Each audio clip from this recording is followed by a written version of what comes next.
just get over to the 57 wash. There's another group that's coming up through there. South, demon, stop, turn around, come south. Just swing north right there in the wash. They're right there on the east side, bud, getting ready to cross. Did you get him? Tonight on Frontline, we're averaging about 1,000 to 1,200 aliens a day. A woman.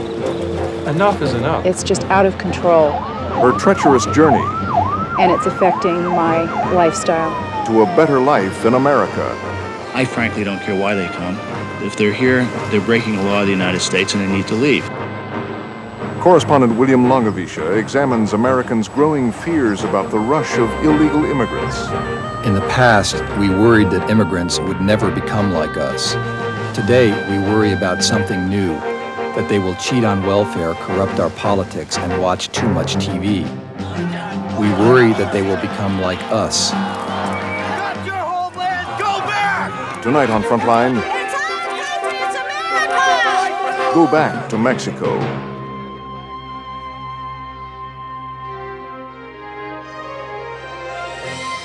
Funding for Frontline is provided by the Corporation for Public Broadcasting and by annual financial support from viewers like you. This is Frontline.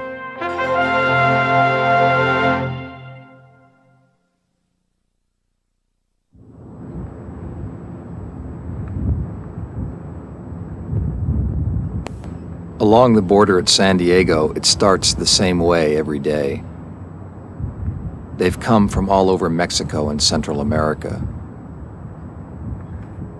They peer into the United States and wait for darkness.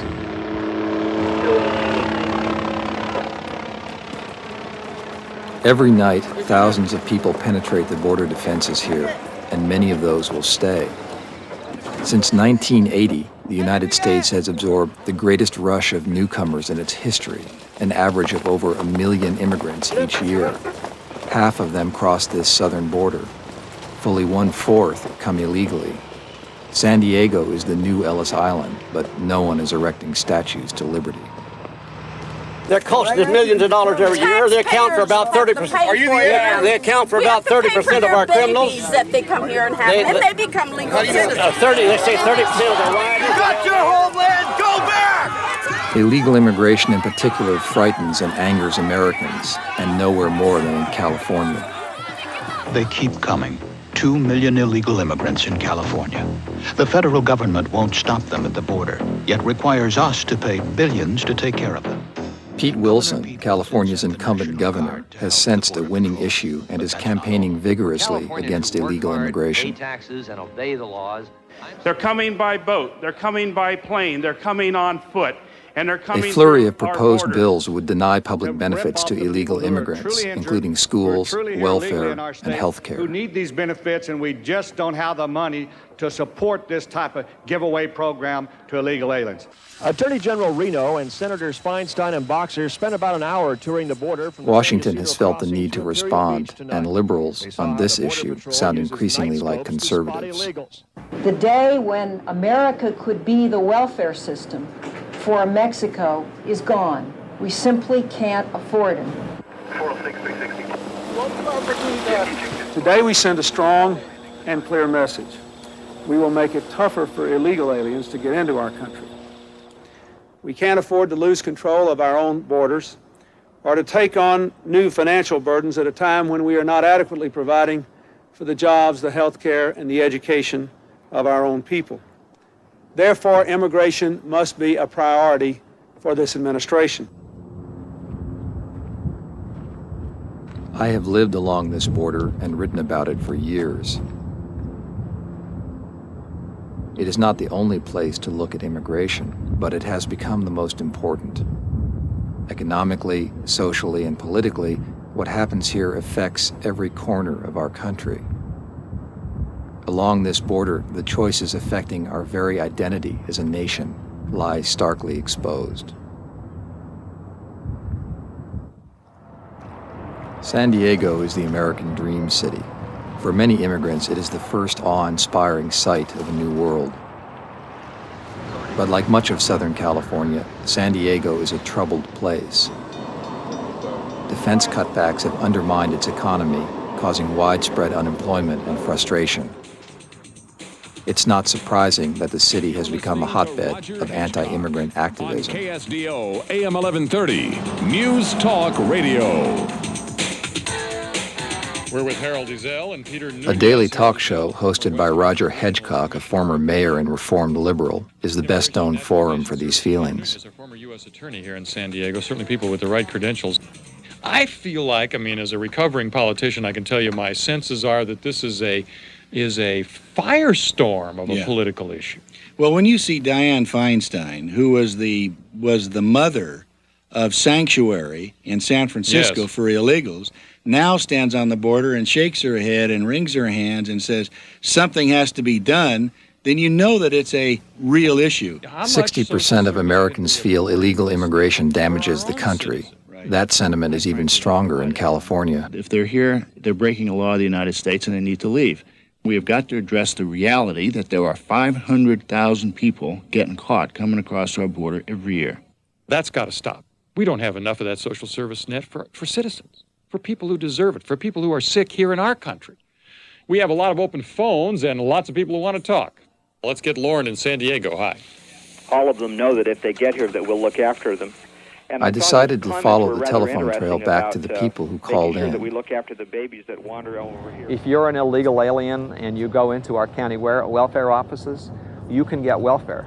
They say to you, where do you live? You live here. Where's your papers? I don't have them. I lost them. What's your name? And you make up a name, and they give you money. Lauren Fleming repairs boats and has the familiar worries of a small businessman. But beyond his anger at welfare lies a deeper cultural anxiety about being overwhelmed. There are whole portions of Los Angeles City, if you don't know where you're at, you'd swear you're in Tijuana. You cannot tell the difference. You cannot tell the difference. The barrio that exists in Tijuana looks exactly the same as the one in Los Angeles. As an American, I'm offended by that. Deanne in Poway is next. We're going to squeeze as many callers in here as possible. Hi, Deanne. Hi, Roger. Well, all three of you are my heroes on this subject. Immigration is a real problem in trying to get some laws passed. Northern San Diego County is affluent and no longer quite rural. Deanne Erickson welcomed me to her property there. Like many of her neighbors, she resents and fears the changes she sees all around. I know of situations where women have actually been pulled off of their horse, where they've been taken at gunpoint in their cars. We moved here for the peace and quiet, and we thought, what a lovely setting, and so we've been here 18 years, and it was, and it is.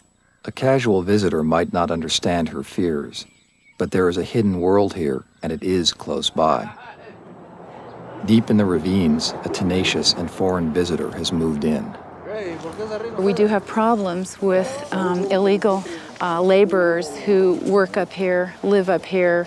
Some of them drive their cars on the roads erratically. There's a number of problems associated with living here and sharing my home and my area with people who I feel don't really belong here. I've decided to take a stand. My husband and I talked about it, and we decided that what we were doing, hiring them, was contributing to the problem. That was why they were coming here. And so we stopped hiring them. And even though now there are those with green cards, I refuse to hire them because I don't want to contribute to the problem that we have in this state. Gary in San Diego. Sorry, go ahead. How you doing, Raj? Okay. I want to make a response to that fellow that called. Well, if those Hispanics weren't here, those jobs would be filled by Americans. Some of the loudest complaints come from poor and blue-collar neighborhoods where residents live shoulder to shoulder with new immigrants. I went to work for a scaffolding company, and I was making $7 an hour, which I thought was pretty decent,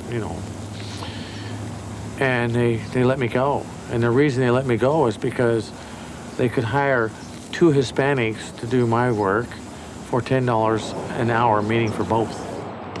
Gary Gahn is unemployed. Like many Americans today, he has been beaten down and has grown bitter at his own country for allowing this to happen. The competition from immigrants seems to him like the most personal of attacks. They're stealing. And they're not stealing from the government, they're stealing from me. because I'm the clown that gets unemployed when they're taking my job. They're stealing. They're coming over here to get my job. You know, it's just, you might as well just come over here and get my house. You might as well just come over here and starve my family.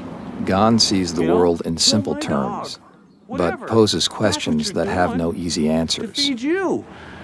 It's not my problem that their country has a problem. I'm not involved in the politics of their country. You know, I have nothing to do with their country. Their country's problems are their problems, not mine. Why do I have to suffer the problems of the politics played in their country?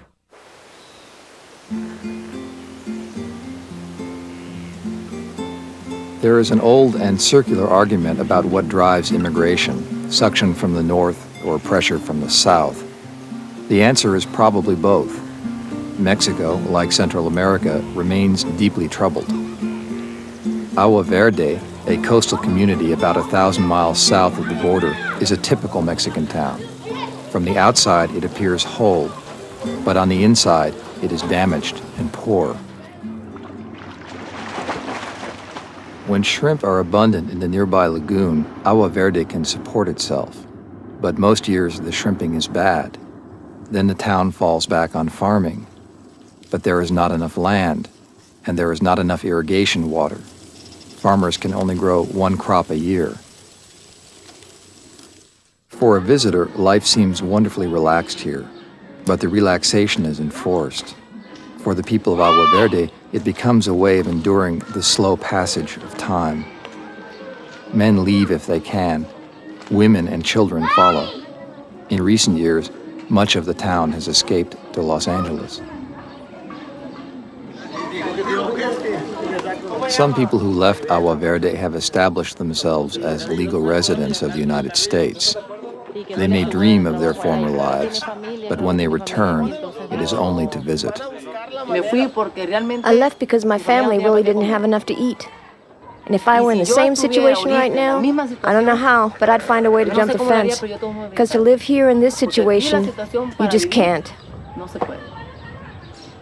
There's no work here, so what do? I'll go to Los Angeles. And what kind of work will you do there? I don't know. Let's see what happens. You may be poor when you get there, but you'll be better off than here. And now it is time for Maria Salas to leave. She is 24. Her husband has made it to Los Angeles already, where he is staying with his sister and has found a job in a shirt factory. Now Maria and her 1-year-old baby, Jesus, must join him. They, too, will have to cross the border illegally. We would go days without money to buy milk for the baby. We do have my grandmother. She has a store, and we've borrowed from her. That's why we're able to get by. And we still owe her money today. That's one reason we're going north, so that we can pay her what we owe her.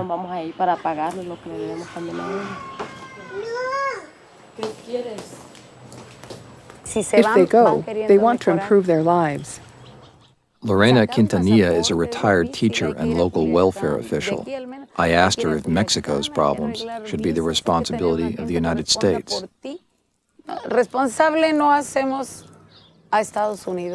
We don't hold the United States responsible for these problems, but it isn't Mexico's fault either for being poor.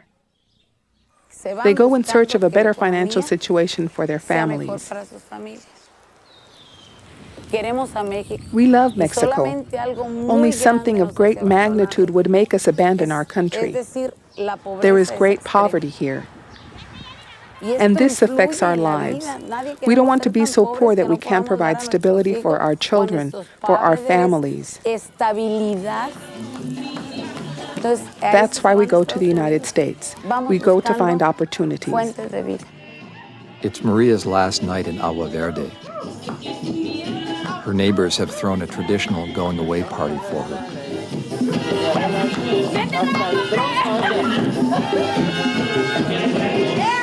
But beneath the festivities, the mood is somber and regretful.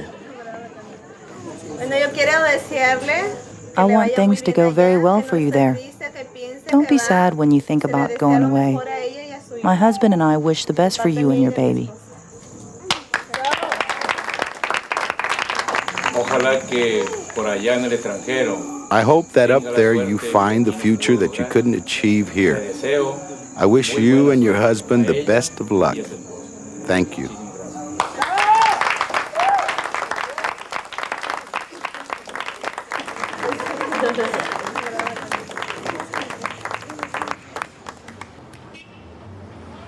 Los Angeles waits for Maria. It is the city of immigrants, the new New York. They come from all over the world and in big numbers. Of the 9 million people who live in the county, nearly a quarter are foreign-born, and almost 1 million of them are illegal immigrants. Americans are beginning to conceive of the illegal immigrant, and to some degree the legal immigrant, as having a little different character than he has in the past. Some of that's our own fault. When you advertise to the world that you can come to the United States and make more money staying in bed all day on a social service, on welfare, than you can putting in 8 hours in your own country, you're a little bit at fault for putting out that type of a message. This is the giant Los Angeles County Hospital where medical care is free. It is the embodiment of a welfare system that the critics say draws immigrants to California. I think today you have a number of people who come over knowing that you can get to the United States, the steps you go through to apply for various social payments, and pretty soon you're extracting dollars from Uncle Sam. Healthcare costs are very, very high. You have, when an emergency occurs and you have to take care of somebody, we do that. We're Americans. Those costs, as you know, when a person goes to the hospital after an accident, are massive. People are coming here not to get benefits, those kind of benefits, not to get the welfare benefits, not to get a free handout. People come across here to work, to earn money. Yo no creo que te esté robando servicio. ¿Cuál servicio? I don't think they're stealing services. What service? Service means to offer improvement. No one leaves here better. They leave here tired of waiting. They leave even sicker than when they came. It's time they stop blaming us. They keep saying that the state is broke because of us. No, the state is rich because of us. Because I pay taxes, and I don't see those taxes. I don't benefit from them. Nonetheless, over half the patients at the Los Angeles County Hospital are foreign-born, and 2/3 of the women giving birth are illegal immigrants. For taxpayers who do not use this system, all this is expensive. But the question remains, even if we could stop immigration, what do we do with the people who are already here? You can't avoid the problem of undocumented aliens. You either have to accept it or get rid of it. And the way that people are looking at getting rid of undocumented aliens is, okay, we won't give them anything. We won't give them a driver's license. We won't give them a social security number. We won't give them a job. Maybe they'll leave. Maybe they'll just go away and this won't be a problem anymore. Well, it's not going to happen.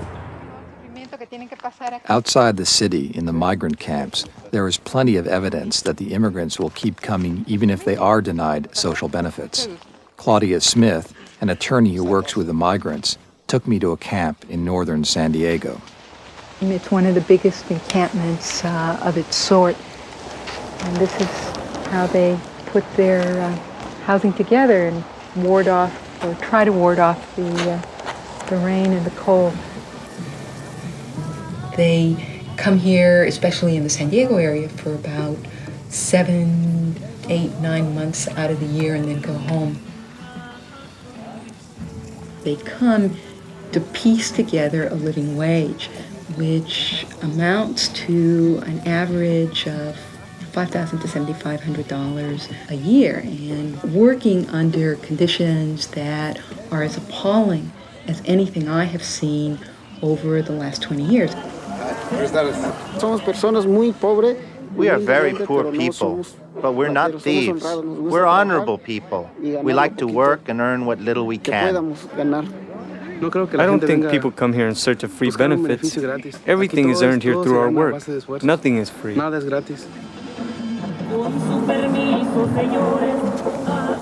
Migrant laborers in North County subsidize a fairly affluent and carefree lifestyle here. They're the ones who will do your gardening work. They're the ones who will babysit your children, all of these kinds of things. People want them out on the street corners at 6 o'clock in the morning, and a lot of them, so that they can bid each other's wages down. However, at 6 o'clock at night, they want them out of sight, and it just doesn't work that way. But it's obvious that the United States cannot assume responsibility for the entire world, or even for Mexico.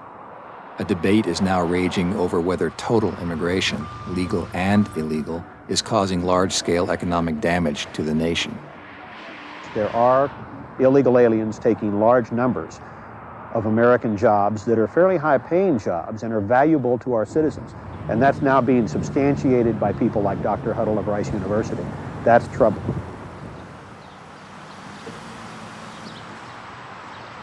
Dr. Donald Huddle is an economist whose report on immigration concludes it has cost the country massive unemployment, lowered salaries, and huge government expenditures. Immigration, indeed, is a pretty costly event for the public sector in the United States.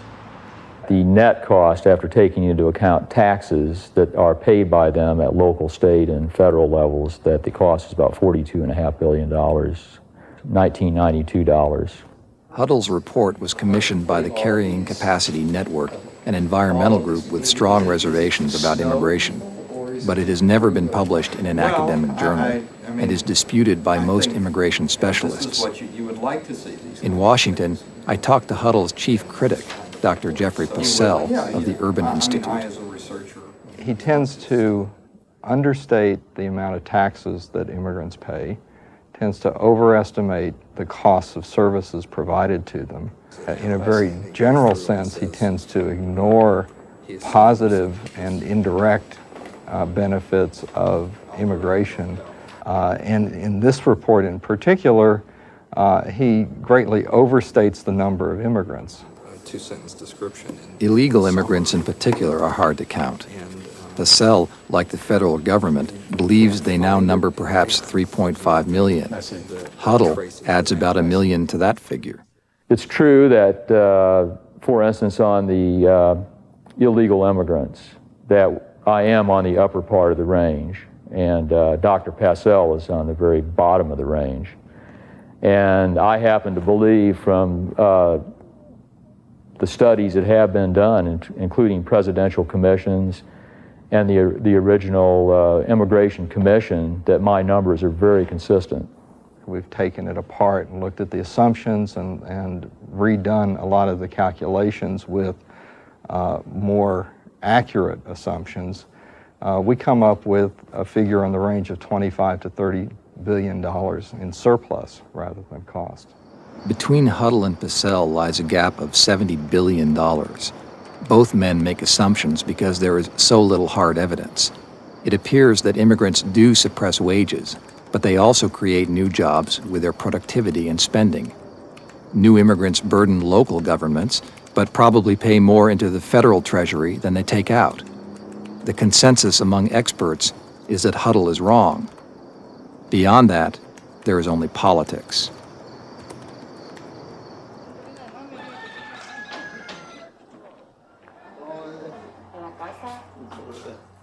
It is morning in Agua Verde and time to leave. Maria says goodbye to her grandfather.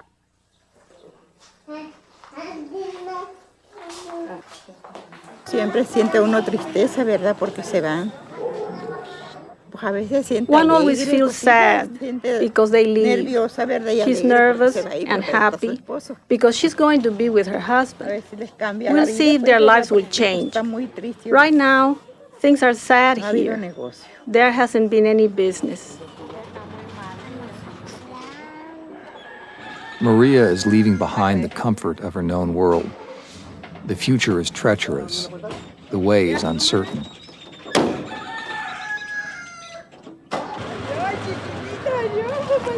Her parents will drive her an hour and a half to the bus station in Mazatlan for the long journey north.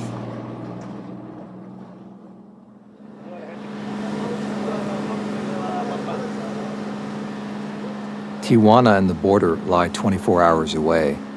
There are plenty of buses going there. They compete for business.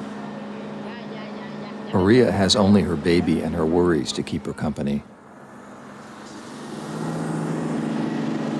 In Tijuana, she will have to make choices. She has a plan to send the baby through the official border crossing, but she herself may have to jump the fence. She knows enough to fear it. I know it's going to be hard, just thinking that when I cross, they might catch me and send me back. All that scares me.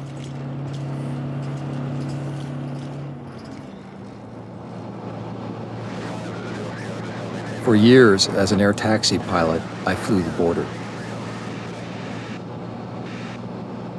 Seen from the air, it disappears into the sameness of the continent. It is an arbitrary line, a legalism laid across the land. By its very nature, the border remains open. It can be crossed anywhere. The San Diego area is the busiest crossing point of illegal aliens in the United States. I know that tonight our agents will arrest over 1,000 people. That's a given. How many got away? I figure that anywhere from 500 to 600 based on our measures. The heaviest concentration of our activity occurs within a 14-mile zone. So you have mountains, canyons, hills. The terrain is extremely difficult. The whole idea is to make it across the border area, get into town, get to where the conveyances are, the buses, the taxis, the trolley. As long as there's an agent here, they're not going to come across. As soon as they see one of the units pull off, they'll try to run a group through. There have been efforts to control illegal immigration before. The most recent was the massive Immigration Reform and Control Act, which outlawed the hiring of undocumented workers nationwide. It was signed into law in 1986. Future generations of Americans will be thankful for our efforts to humanely regain control of our borders and thereby preserve the value of one of the most sacred possessions of our people, American citizenship. The bill failed.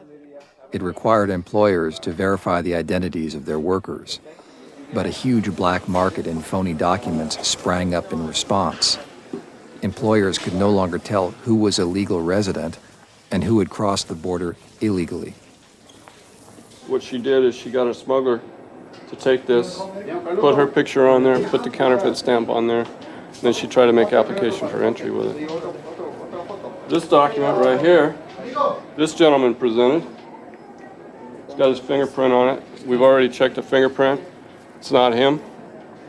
We get maybe 100 of these a day, people presenting other ones. This document right here, come here. You can obviously see that that's not her. It's a border crossing card to cross the border into the United States for a temporary visit, not to work. She presented to make application for entry, and it's not her. Immigrants feel neither reformed nor controlled, and we are left trying to hold the line. Because of false documents, that has become even harder. It's early afternoon in Tijuana. Maria and her baby arrive after the overnight bus trip from the south.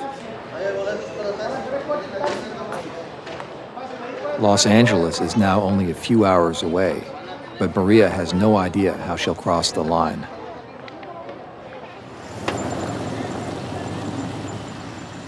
In Tijuana, Maria will stay at her sister's tenement apartment while she waits for word from her husband in Los Angeles.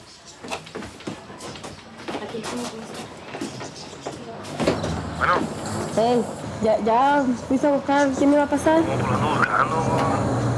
sabíamos todavía, porque la Rosa dice que una señora de aquí enseguida que le cobraba 550, dice. Yo traigo los 600. Pero me dijo que no sabía si pasaba por la línea. Ah, no, entonces tú buscas eso por la línea. ¿Quién te dijo a ti el oso? No, pues me dice que el osillo me puede pasar también. Bueno, Pero no. pero el osillo va por el cerro. Sí, pero no. No. Pues antes que te no, Ya te dije. ¿Eh? No me estás diciendo nada. No. No puede cabezón.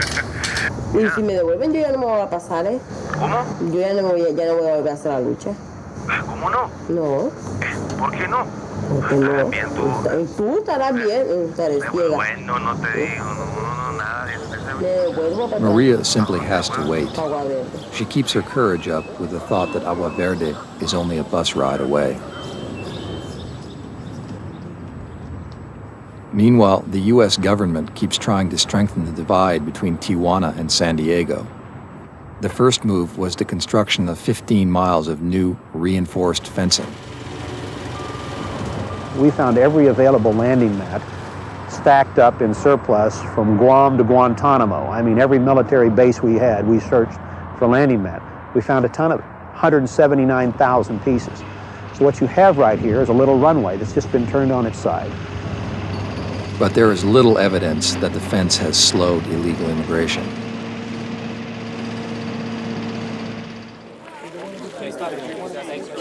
Another idea, pushed by San Diego residents, was to light up the most heavily traveled stretch of the border. Part of the problem has been the fact that the federal government has had a benign interest in this. They have not paid attention to it. And so we just need to get the word out that, hey, somebody has got to pay attention. Our agents are out there waiting. You have a lot of people that are already congregating on the Mexican side, and now it's time, ladies and gentlemen, to light up the border. In theory, the lights will help the Border Patrol and deter illegal immigrants. In fact, they illuminate a narrow swath of fence and cast the larger border deeper into darkness.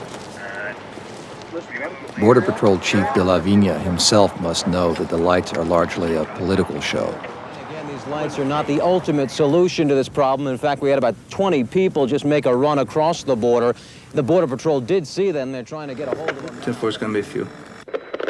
Yeah, if you guys can just get over to the 57 wash, there's another group that's coming up through there.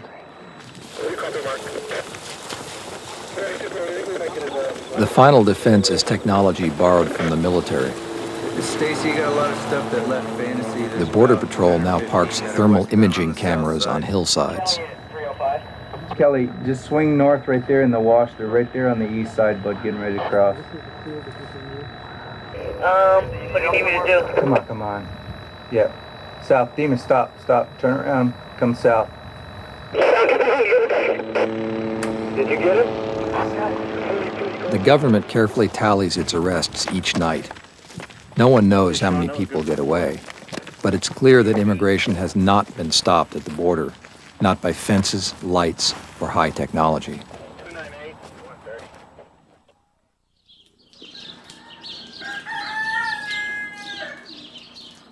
Finally, the time has come to go. Maria's husband has found a smuggler who will take her right through the official border crossing with false documents. The price is $500 to be paid upon delivery in Los Angeles. ¿Cómo te sientes ahorita? ¿Estás nerviosa? Sí, hombre. ¿Qué es lo que te da más miedo? Ay, pues todo. Estar pensando a ver cómo nos va a ir ahí. Maria will assume an entirely new identity for the crossing. She will become a long-standing Tijuana resident with a job and an income. The smuggler will provide her with the new documents. In the meantime, she has to shed all official traces of her former self. Okay. By late morning, after hours of anxious waiting, it appears the deal has fallen through. There is no word from the smuggler. The women in the house work the telephone to find an alternative. An extensive smuggling network reveals itself. Sí, no, sí. Y lo que quieren es pasar es por la línea. Ajá, sí. The baby is still scheduled to leave. He will cross with relatives using the birth certificate of an infant cousin.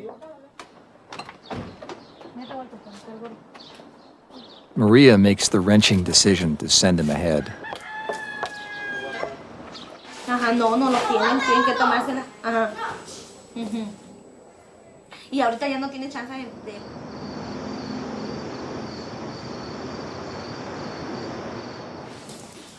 By the next morning, Maria's wait is over. For the right price, there are plenty of people eager to take her across. A new smuggler has been found. His plan is also to go through the official border crossing. Maria provides him with photographs for the altered documents. She has changed her hair and clothes to look more Californian. She carries no luggage.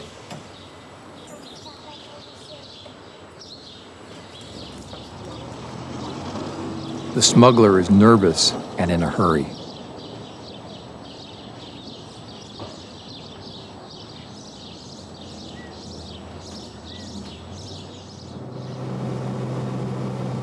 "600 miles to the east of San Diego lie the twin cities of El Paso and Juarez, divided by the border along the narrow Rio Grande. Stand fast. Stand fast. Less than a year ago, the Border Patrol here decided to hold the line against illegal crossings. When the program called Operation Blockade was instituted, thousands of Mexican commuters accustomed to crossing daily to their black market jobs in El Paso were outraged. Silvestre Reyes, the chief Border Patrol agent in El Paso, is responsible for this program that has received so much national attention. When I first got here, the perception was that it was very easy to cross here. We had anywhere between 30 and 40 lancheros or ferrymen that made a very lucrative business in bringing people across, charging them anywhere from $2 to $5 a person to enter illegally. The strategy is simple. Agents are positioned every few hundred yards along the river levees between the cities. Their new job is to deter people rather than to arrest them. The agents are visible and stationary. It's boring work, but it has succeeded. The quiet of the Border Patrol's holding cells attests to an impressive lack of business. Before the operation started, this place would be full, and you'd have agents just about at every seat processing. All these cells were full, all these pre-processing cells were full. It was more of a revolving door. Now, the aliens are so few that the one or two agents that we have assigned to the processing center can handle all the processing. But can El Paso be a model for the larger border? Most of the people dissuaded by the blockade are only illegal commuters, not determined immigrants. Skeptics believe this circumstance makes El Paso a special case. That just isn't going to work. That just is not going to work. Ruben Garcia, a Catholic lay worker with long experience on the El Paso border, is convinced that local blockades will not stop illegal immigration. The word gets out. I'm willing to bet that everybody in Central and South America knows right now, what the situation in El Paso is. And what's the place to cross and what's not the place to cross. This isn't going to keep people out. The blockade stands like a boulder in a stream. The current divides and accelerates around it. Illegal immigration is up from Arizona to the lower Rio Grande. It is also up on the bridges of El Paso, where many people are crossing with phony documents. I have seen people who have left and they have walked hundreds and hundreds and hundreds of miles. No one is going to believe that that person is going to be deterred. It's because we have no sense of why it is that they're moving.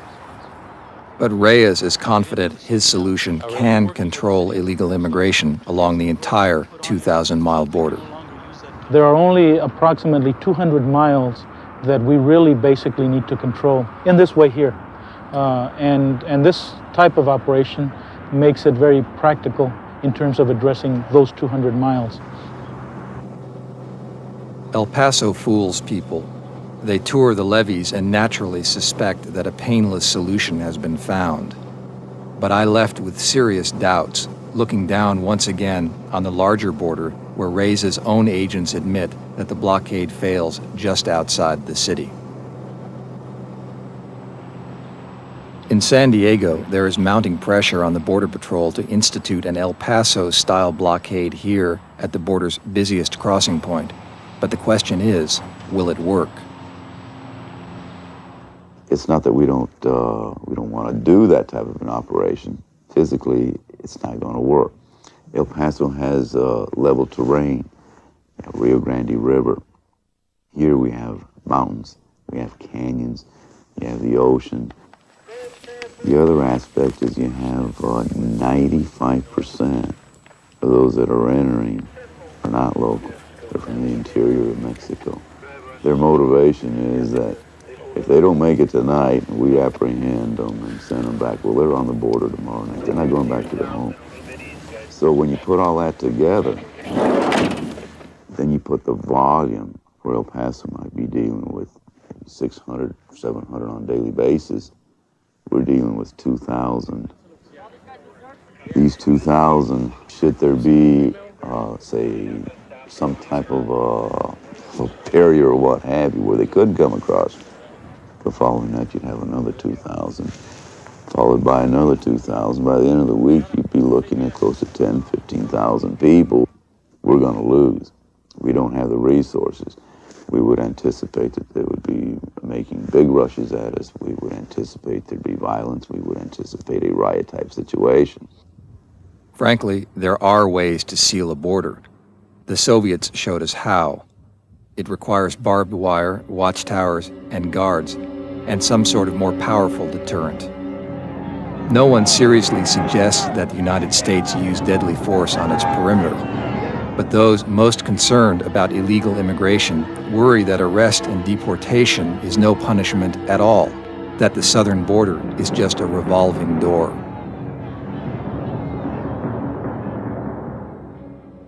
One practical punishment now being discussed is immigration prison. On a small scale, we already have such places, called INS detention centers. El Centro, California is one. It's staffed by Public Health Service.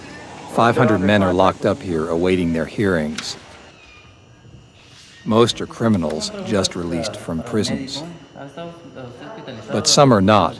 During my visit, the center held several hundred Chinese who had been intercepted off the coast of San Diego. El Centro is interesting because it gives some idea of the type of facility that would have to be built on a much larger scale if we decided to punish masses of foreigners and hold the line against the revolving door. The question, as always, is at what cost? Already, this center was expanding to avoid overcrowding and to meet national prison standards. We have a total of 5 different menus that are changed on a weekly basis. And, your morning breakfast is, you get orange grits, scrambled eggs, grilled turkey, ham, sliced bread, jelly, margarine, coffee. And then variety for lunch, it could be shrimp, egg rolls, rice, fried rice, steamed broccoli, raised beef cubes, butter noodles, beef taquitos, which I had yesterday, oven-baked fish, which is on right now. Get soup of the day, chicken salad, potato salad. What roughly is the cost per prisoner, per detainee, per day, per week, per month? God, presently I don't have that figure. It varies. It was maybe about $40-some per day, maybe about a year ago, so that probably gotten up since then. Our concerns about punishing illegal immigrants should be deeper than the merely fiscal. What would be the societal costs of establishing a massive immigration prison system on our southern border? It is a question worth considering when people say, we must hold the line. Hernandez? Yeah, that's him. That's him. Okay. You're under arrest. We have a warrant for your arrest. We have a warrant for your arrest. You're an alien in the United States. The alternative to holding the line is to try once again to eliminate the lure of jobs. This should be relatively simple to achieve. Regulations are already in place forbidding the employment of undocumented workers. Now, if only documents were not so easy to falsify. We do not have consensus in this society about how we should be identifying ourselves. Now, our ability to work with employers and with enforcing the laws that are requiring employers to hire only people that are legally here, our ability to do that is very much limited by the fact that we do not have consensus in this society about what cards we should be carrying and whether there ought to be data banks. It seems the federal government's ultimate plan for stopping illegal immigration could be a national data bank and ID card for everyone. To identify themselves. And I think it's quite clear in the healthcare debate already that there is going to be some kind of a system for verifying people's eligibility for healthcare. My own sense is that will, over time, become a general verification system that is used for all kinds of societal purposes, and immigration regulation and verification of legal status will become one of those uses. Supporters of this idea say we already have credit cards, social security numbers, and various licenses already backed up by computers. But the very need for a single card points to the limitation of the current system. It is still awkward for authorities to figure out who we are. A single card would eliminate illegal immigration, but it's hard to be an American and not be concerned about the larger implications. Given what we don't know about immigration, you have to wonder if we have much to gain.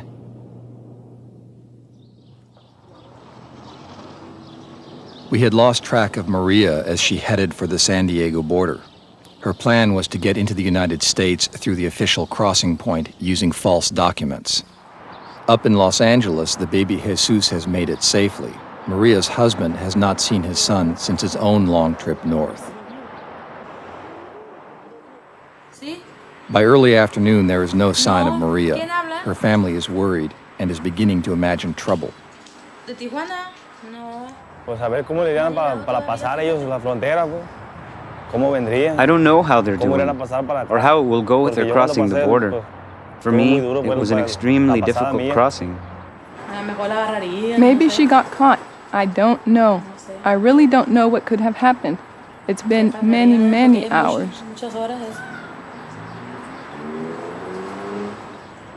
Pensando que les pasaría. I'm just si thinking lo- about what could have lo agarrarían, pues, happened, whether las they got niñas, caught on the line a lo and mejor sent los agarraron, back. echaban para atrás. Se siente incómodo It's uno, hard pues, thinking about how they're going to al pensar cross. que cómo irán a pasar ellos. It has been 8 hours since Maria disappeared in Tijuana. Her husband can no longer wait and has to go to work. Finally, the call from Maria. ¿Dónde está? She made it. She's in Los Angeles. The smuggler needs directions. Mire, se viene. ¿Dónde? ¿Por cuál calle? 30 minutes later, he makes the delivery.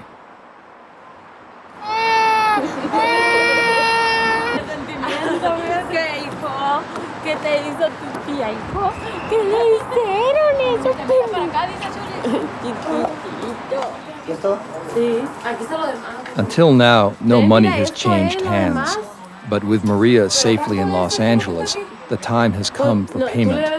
The smuggler tries to raise the price by $50, but when the family resists, he quickly accepts the $500 as agreed on in Tijuana. I ask him to describe the trip. They had documents. The documents that are made over there are perfect, just perfect. They're transported in a car and will be asked, "Where are you going?" All you say is, "I'm going to San Isidro to go shopping." There's a lot of people that don't know about us, so those are the ones that risk it walking through the mountains. And of course, there's assaults. Women get raped. It costs $300 to bring you through there, but you're also risking it. We aren't known to a lot of people since we don't publicize. It's only $200 more, and your safety is assured. We don't stuff you in the trunk of a car. Instead, you're riding like an average citizen. The next morning, the family is together again, the latest illegal immigrants to the United States. Despite all the political rhetoric and all the efforts of the Border Patrol, they managed to get here. The family is poor and may need California's help, but Maria's husband is working already and paying taxes. In the long run, they are unlikely to take more from the nation than they give. Should we fear them anyway? Neither Maria nor her husband speaks English, and in Los Angeles, they may never need to. In other ways, too, they may never adapt. Magnified by millions, this causes concerns deeper than economic. The newcomers seem to threaten the unraveling of society. But history casts light on our times. The myth of an immigrant nation misleads us. The United States has rarely absorbed immigrants happily. Much of the rhetoric that is being used in the debate over immigration and multiculturalism today is a direct throwback to the rhetoric of the 1920s, in which we were objecting to immigrants mainly on cultural and racial grounds. Many of the arguments are identical. They imply that the U.S. has reached or exceeded its cultural absorptive capacity. Whether or not the economy can continue to use these people productively, the concern is that the culture, the core culture of the United States, whatever that is, has been stretched to the breaking point. In the past, we worried that immigrants would never become like us. We were wrong. Today, we worry about something new, that they will cheat on welfare, corrupt our politics, and watch too much TV. We worry that they will become like us. Immigrants provide a mirror, and we don't like what we see. We do need a border to define the nation and to keep from being overrun. But our border is a strange sort of fiction that functions to the extent it is believed. It's possible that the fiction needs strengthening but little else. Beyond that, we should not pretend that we can actually seal ourselves off without altering the essence of America. To live with the current level of immigration would not be an easy choice. It would require wisdom and steady nerves. It takes courage not to indulge our fears.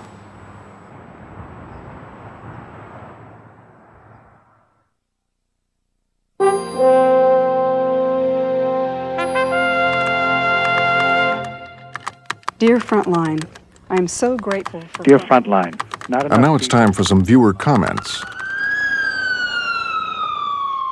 Behind the badge was a Frontline report on the breakdown of trust between cops and the communities they serve. Well, the situation, as far as we understand it, is that there have been... The program used local and national TV news coverage of a New York drug dealer's shooting to examine media bias against the police. This man was screaming for his mother. It's not a man that has a gun that's going to kill you. Break his fingers over here. His name is Ulysses Anico. He says he was there and saw what happened to his friend. CBS News senior producer Robert Lang wrote a letter saying that Frontline had unfairly misrepresented a CBS News magazine story. He wrote, "What Frontline did goes way beyond using quotes out of context. You have demonstrated a reckless disregard for the truth, treating one side of a balanced story as if it didn't exist, and in so doing damaged the credibility of CBS News." Frontline regrets not conveying that CBS did attempt to tell the police version of what happened.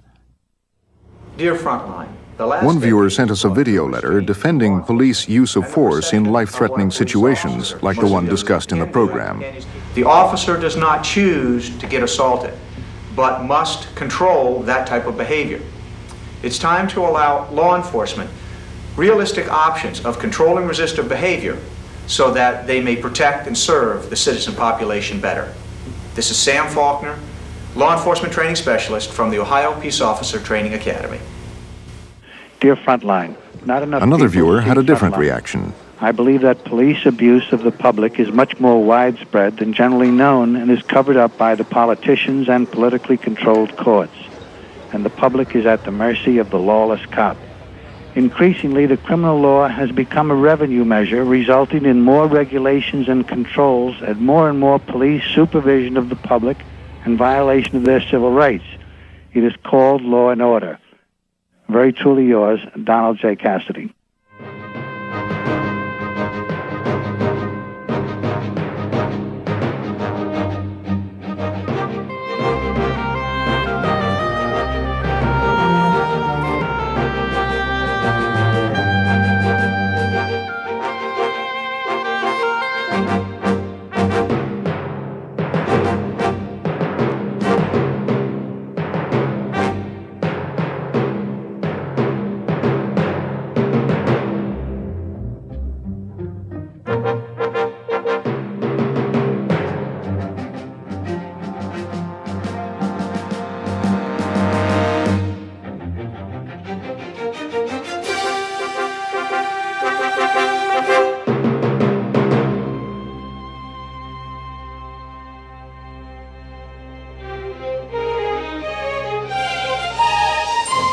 Funding for Frontline is provided by the Corporation for Public Broadcasting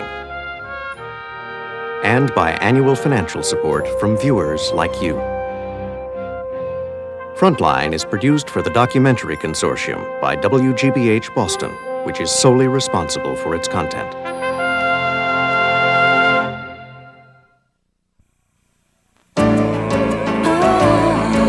This is PBS.